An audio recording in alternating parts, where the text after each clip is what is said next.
Sławieński szlak rowerowy to bardzo dobry pomysł na aktywne spędzenie weekendu. Trasa, którą wybraliśmy, rozpoczyna się w Parku Miejskim w Sławnie, a miejscem docelowym jest przystań nad Jeziorem Łętowskim. Trasa rowerowa wiedzie cały czas wzdłuż kanału miejskiego. Po drodze odwiedzimy ciekawe miejsca tętniące życiem i zielenią. Witamy Was w Sławnie. Wybieramy się na wycieczkę sławieńskim szlakiem rowerowym nad piękne jezioro. Więcej zobaczycie w filmie.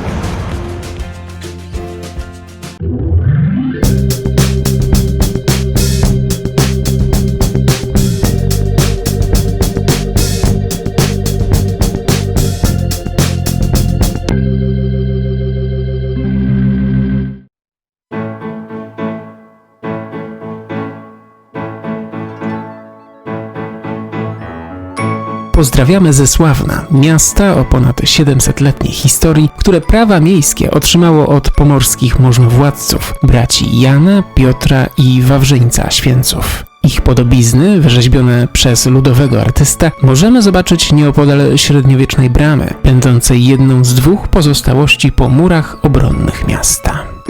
Wycieczkę rozpoczynamy od porannej rozgrzewki rowerowej w parku imienia Polskiej Organizacji Wojskowej oraz w Parku Miejskim, gdzie można się zrelaksować na nowo powstałym plażowisku.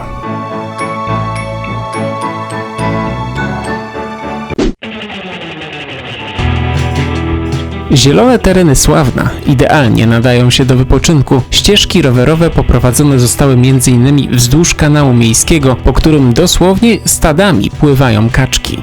Widok jest iście sielski. Park miejski to też idealne miejsce na przykład na poranne ćwiczenia, do tego służy siłownia plenerowa oraz ogromne połacie trawy obok amfiteatru, na przykład na sesję jogi. W cieniu wysokich drzew posiedzieliśmy na ławeczce w nowo utworzonym skwerze. Od centrum Sławna trasa rowerowa wiedzie najpierw wzdłuż kanału miejskiego, a następnie w sąsiedztwie rzeki Wieprze. 2 km za obwodnicą zatrzymaliśmy się przy węźle wodnym. Obok Małego Jazu znajduje się również przepławka dla ryb, dzięki której mogą one migrować w górę rzeki.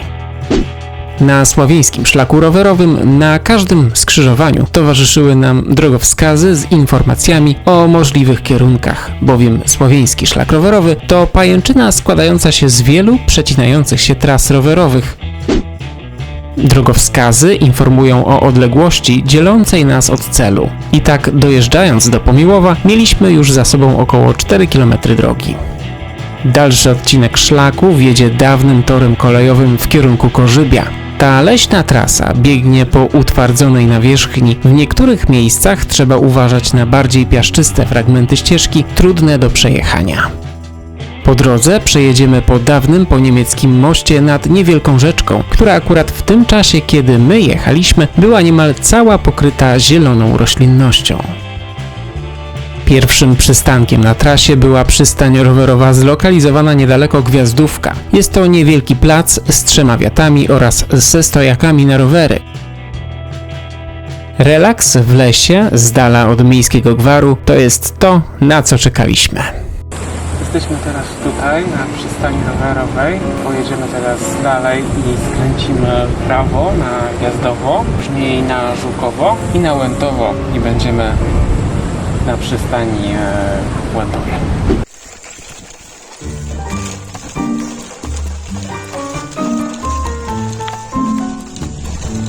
W dalszym etapie wycieczki dojechaliśmy do skrzyżowania, na którym skręciliśmy w prawo w kierunku Żukowa.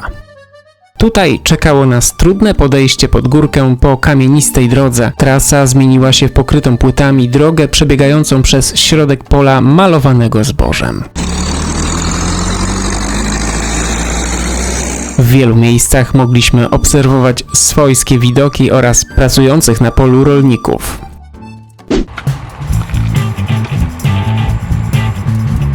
Ostatni odcinek trasy przebiega wzdłuż asfaltowej drogi. Skręciliśmy w lewo w stronę Brześcia, a potem zjeżdżając z niewielkiej górki z rozpędem wjechaliśmy do Żukowa, które zdobyło w 2018 roku tytuł pięknej zachodniopomorskiej wsi.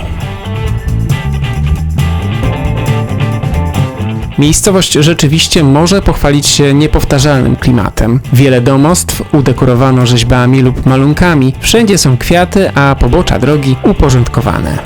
W Żukowie obejrzeliśmy m.in. zabytkowy gotycki kościół znajdujący się na zalesionym wzgórzu.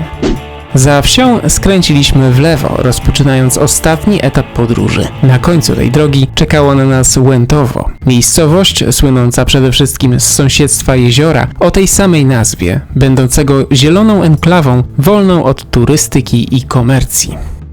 Nie tak dawno znajdująca się tutaj przystań została odnowiona. Co prawda nie ma na razie tutaj wypożyczalni kajaków czy rowerów wodnych, ale każdy może przyjechać ze swoim sprzętem i popływać. My zdecydowaliśmy się na relaks na pomoście. Wypoczynek na łonie natury był dla nas nagrodą po całym weekendzie zwiedzania powiatu. Poświęciliśmy tu chwilę na podziwianie dzikiej przyrody i zapoznanie się z przewodnikiem po atrakcjach regionu.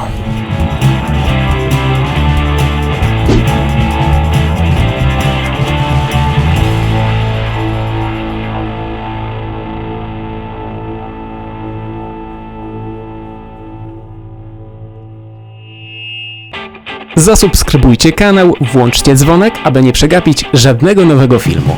Do zobaczenia!